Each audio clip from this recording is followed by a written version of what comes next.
कधीच नाही चुकणार तुमचे फेवरेट टीव्ही शोज झी5 सोबत, तेही एकदम फ्री। बाबा मी शेवटचं सांगतोय, मला काही ऐकायचं नाही आता। आणि मित्रा, तू सुद्धा आता हे सगळं बंद करायचंस। आईला यातलं काहीही कळता कामा नये। आणि मित्रा, या बाबतीत तू सुद्धा आता पुढे काहीही करणार नाहीयेस।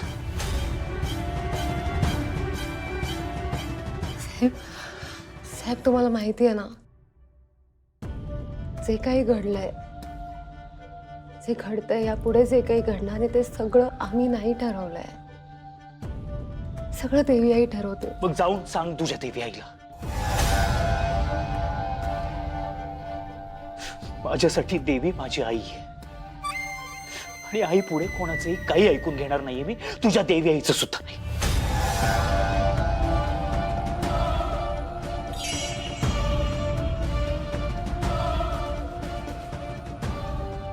आतापर्यंत सगळं समजून घेण्याचा प्रयत्न केला मी,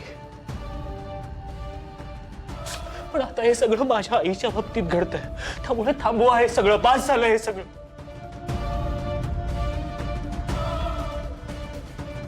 मित्रा, तुझ्यावरचा मृत्यूयोग टळलाय हेच माझ्यासाठी खूप आहे।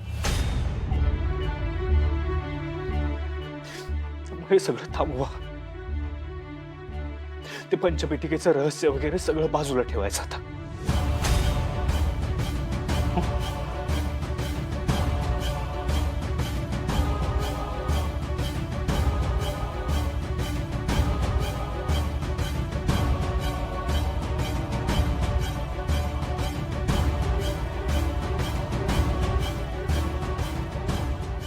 आणि काय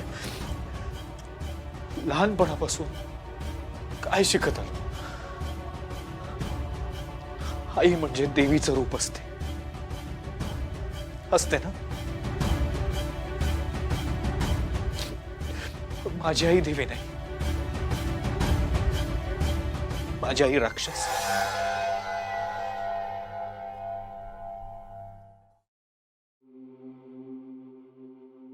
शांत हो तू, शांत हो आधी।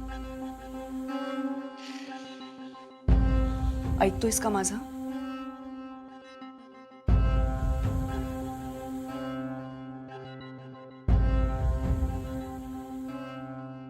हे बघ, आम्हाला तुला हर्ट करायचं नव्हतं, कधीच नव्हतं तसं,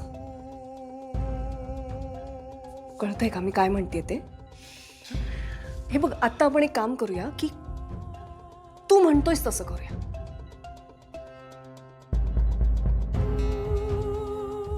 थोड्या वेळासाठी आम्ही जे काही सांगितलं ते सगळं विसरून जा, आम्हीही विसरून जातो। थोड्या वेळासाठी तू हे विसर की तुझी आई राक्षस आहे का देवी आहे, ती गुन्हेगार आहे का निर्दोष आहे, सगळं विसरून जा। थोड्या वेळासाठी ती तुझी आई आहे हेही विसर।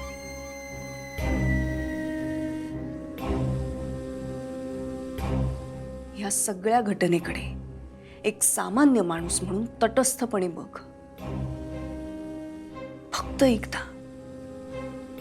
फक्त एकदा या घटनेकडे मनाची पाटी कोरी ठेवून बघ। झी5 ॲप डाउनलोड करा आणि पहा सर्व एपिसोड्स एकदम फ्री।